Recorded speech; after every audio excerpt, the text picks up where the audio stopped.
Muy bien, bueno, vamos a avanzar con el programa. Vamos a seguir con la siguiente ponencia y después hacemos la siguiente pausa de café que ya esté los insumos. Quiero invitar a una invitada muy especial, la doctora Alexandra Arias Mendoza. Ella es cardióloga, especialista en cuidados críticos cardiovasculares. Ella dirige el Departamento de Urgencias y la Unidad Coronaria del Instituto Nacional de Cardiología. Ignacio Chávez es hoy la presidenta de la Sociedad Mexicana de Cardiología y también es la líder de la red de Infarto México, esta red de institutos públicos de Código Infarto. Vamos a hablar, ella nos va a hablar de la prevalencia o del enfoque del choque cardiogénico en México. Por favor, bienvenida, doctora.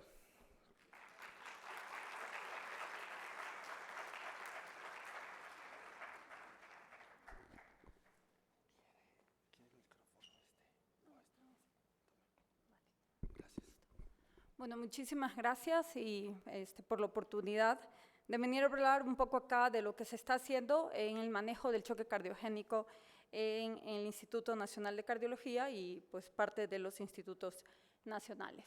Ya han venido hablando, pues, el choque cardiogénico tiene una alta mortalidad. Como lo comentaron, dependiendo del lugar donde se trate, tu mortalidad puede variar del 40 a 70%. Y también, si hablamos de choque cardiogénico secundario a infarto, lo que vino a cambiar la mortalidad fue definitivamente la revascularización, como lo demostró el estudio CHOC. La variabilidad de la mortalidad depende, como lo dijo Gustavo, depende mucho de los insumos, del tiempo donde se hace el diagnóstico, del traslado, del seguimiento. Entonces son multifactoriales y por eso es muy importante que el grupo de pacientes que se identifican con choque cardiogénico y ustedes que van a ser los que van cuando vayan a hacer su servicio social o cuando estén en una sala de urgencias en sus primeros años de medicina interna, tienen que aprender o de cirugía a identificar a este paciente y saber derivarlo a centros de alta complejidad para cambiar los desenlaces.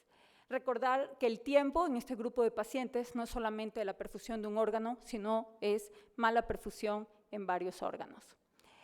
Esto de aquí fue un artículo que se compartió con dos líderes de Estados Unidos y de Canadá, hablando cuál es la perspectiva del choque cardiogénico de acuerdo al uso de dispositivos en estos tres países, México, Estados Unidos y Canadá.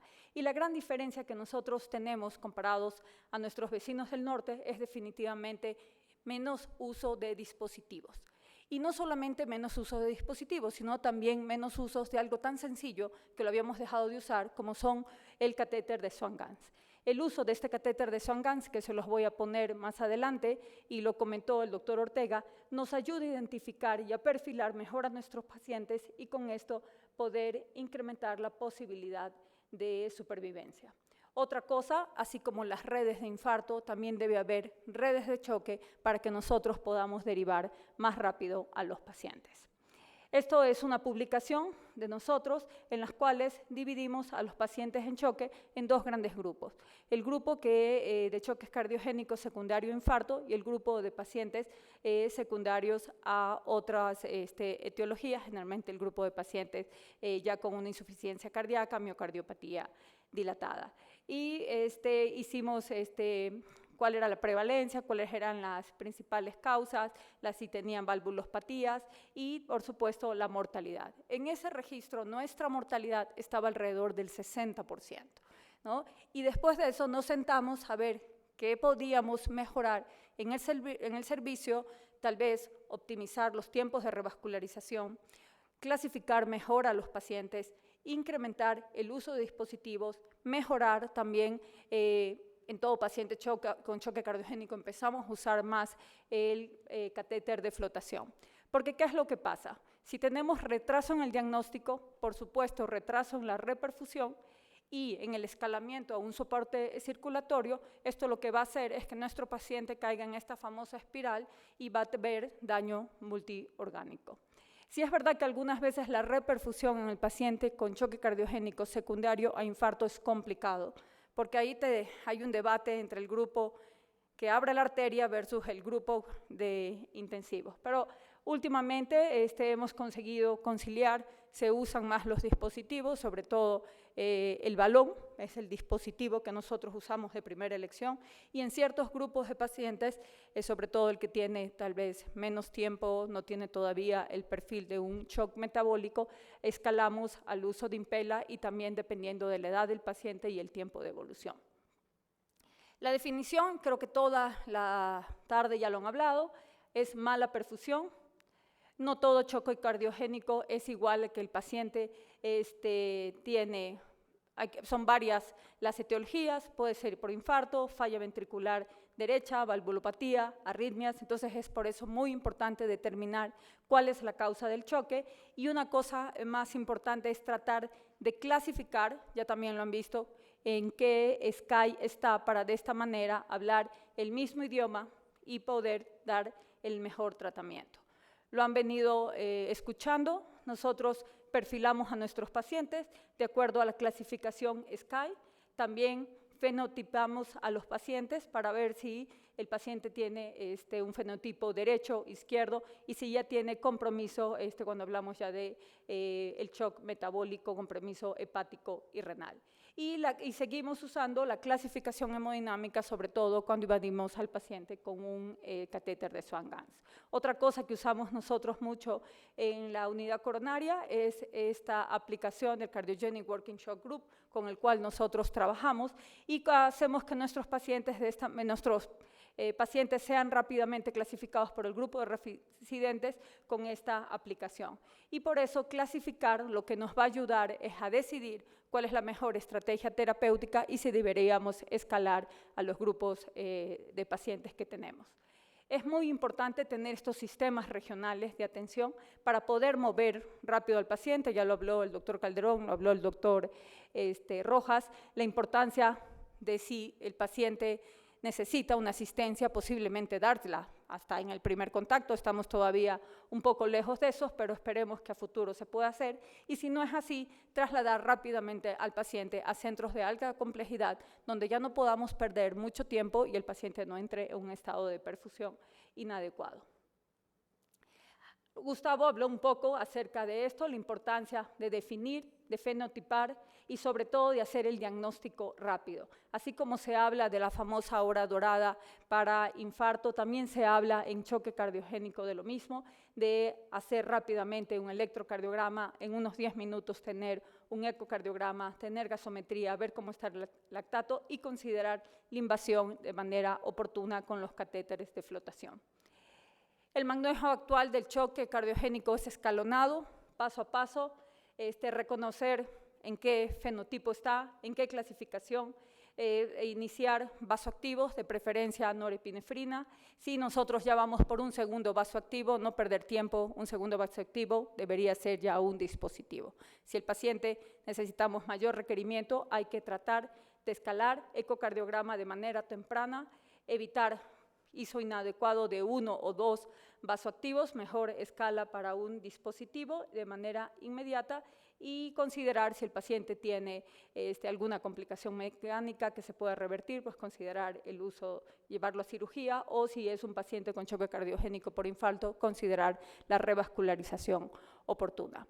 Esto de aquí es un trabajo realizado por el grupo de la unidad coronaria, Jorge Ortega como primer autor, y la importancia de la descongestión de manera oportuna en este grupo de pacientes que nos va a hacer rápidamente mejorar el índice cardíaco, disminuir las presiones de llenado y con eso que el paciente tenga mayor probabilidad de supervivencia.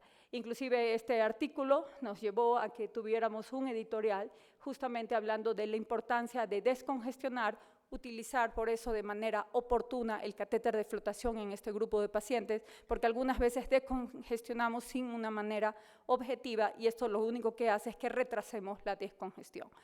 En todo paciente con choque cardiogénico debe tener un catéter de flotación y mantener una presión capilar pulmonar alrededor de 15. Otra cosa importante es perfilar a los pacientes, y eso también en la unidad coronaria ya lo estamos haciendo. Se invade al paciente, se perfila de acuerdo al fenotipo, se trata de descongestionar en las primeras 24 horas, y con eso lo que hacemos es evitar mayor daño a riñón, hígado, y con eso también disminuir la probabilidad de muerte. El catéter de flotación también nos ha ayudado para hacer, como descongestionamos más rápido, nos ayuda a hacer un lavado más rápido del lactato. Es así que las indicaciones que nos hablan acerca de escalación y de esa escalación es importante cuando manejamos a nuestros pacientes, invadirlos, conocer los parámetros hemodinámicos, presión capilar, índice cardíaco, gasto cardíaco, y también, de acuerdo a esto, si el paciente no mejora, necesita más vasoactivos, considerar escalarlo a dispositivos como Impella, sobre todo si es un perfil de choque cardiogénico izquierdo, ECMO que ya hablaron, y el balón de contrapulsación de aorta. El balón de contrapulsación, aunque Gustavo habló y dijeron que es algo que no se usa, también hay que recordar cuál fue el estudio que dijo que no se usa y tiene sus bemoles. Y segundo, ahorita les voy a poner el mismo grupo de Estados Unidos que hace un consenso del manejo de choque cardiogénico y pone como primera opción el balón intraaórtico. Entonces, sí es verdad que las guías desecharon el uso del balón intraaórtico por un estudio que tenía sus bemoles en cuanto a la definición de choque cardiogénico, pero este mismo grupo, aquí está el mismo David Morrow y otros de los autores de las guías de infarto, cómo ponen el balón como una herramienta útil para el manejo tanto del choque cardiogénico por infarto y por no infarto en el grupo de pacientes que tiene una clasificación de SCAI-C. Y vean cómo lo vuelven a poner en el grupo de pacientes con choque cardiogénico por falla cardíaca. Entonces, el mismo grupo americano lo indica en su consenso de manejo de choque. Sí es verdad que si en ciertos pacientes con un choque, digamos, más profundo, posiblemente el balón no va a ayudar porque te da muy poco aporte, pero en otros grupos de pacientes, como en el paciente con una complicación mecánica por una insuficiencia mitral, el balón es de mucha utilidad. Y cuando no tienes el Impella, porque hay que recordar, aunque el Impella te da más litros, pero también cuesta muchísimo más. Y hay que seleccionar muy bien a los pacientes, y mientras tanto nosotros la estrategia que hacemos es iniciamos con balón, cuando el paciente no está en un choque muy profundo. Si el paciente responde a balón, se queda con balón. Si el paciente no responde, escalamos en las siguientes horas al Impella. Importante estos tiempos, el choque cardiogénico depende de tiempo, ya lo dijo Gustavo. En los primeros 30 minutos nosotros tenemos que tener toda esta situación de perfusión, lactato, estado de congestión, tener un ecocardiograma y de acuerdo a eso decidir qué tanto vamos a avanzar en cuanto a asistencia, revascularización y no perder tiempo para el manejo del choque cardiogénico en estos grupos de pacientes. El manejo del choque cardiogénico, tenemos diversos dispositivos, si es del lado izquierdo o del lado derecho, como ya lo escucharon, y sigue hablándose de que el balón en ciertos lugares, sí es verdad que en parte de Europa y parte de Estados Unidos posiblemente ya no usen tanto el balón, pero aún en Estados Unidos sí lo siguen usando, donde casi ya no lo usan mucho es en Europa. Y otra cosa no es solo olvidarse de que el choque cardiogénico solo tenemos que encargarnos del corazón, va más allá. Tenemos que arreglar otras cosas y los pacientes con choque cardiogénico hay que estar pendientes si baja el volumen urinario, si necesita sustitución renal y no atrasarnos sobre todo en eso. También el apoyo con ventilación mecánica, y esto de aquí nos va a asegurar un mejor desenlace de los pacientes. Entonces, como yo les presenté al inicio, nuestra mortalidad estaba alrededor del 70%. Después de sistematizar el manejo del choque, e individualizar a los pacientes, estratificarlos, incrementar el uso del balón intraaórtico, del balón, inclusive en SCAI-BC se pone el balón, el grupo de la unidad coronaria pone el balón en la sala de urgencias o en la cama del paciente cuando tenemos cama disponible, pero eso ha permitido este manejo colaborativo de que nosotros actualmente ya tengamos una mortalidad del 40%. Es un trabajo difícil, sí, pero ya casi todos hablamos el mismo idioma y tratamos de actuar de manera más rápida. Si el paciente va para ECMO, inmediatamente entramos en contacto con el grupo del 5º piso, dirigido por el doctor Gustavo Rojas, y también hemos movilizado de manera más oportuna a los pacientes hacia la asistencia con ECMO. ¿Cuáles son las áreas de oportunidad? Pues tenemos muchas, es hablar el mismo idioma, clasificar a nuestros pacientes, identificarlos, trasladarlos a centros de alta complejidad y no retrasar el manejo. Si ustedes ven un paciente con el mal estado de perfusión, no piensen que herramientas muy costosas les va a ayudar a hacer el diagnóstico. Con una gasometría, una presión sistólica de más de 30 minutos por debajo de 90 que no responde a volumen y un ecocardiograma al lado del paciente, puedes hacer un diagnóstico adecuado y llevar a tu paciente a estratificarlo y a considerar si necesita no solamente vasoactivo, sino posiblemente algún soporte hemodinámico. Este es parte de mi equipo y muchísimas gracias por su atención.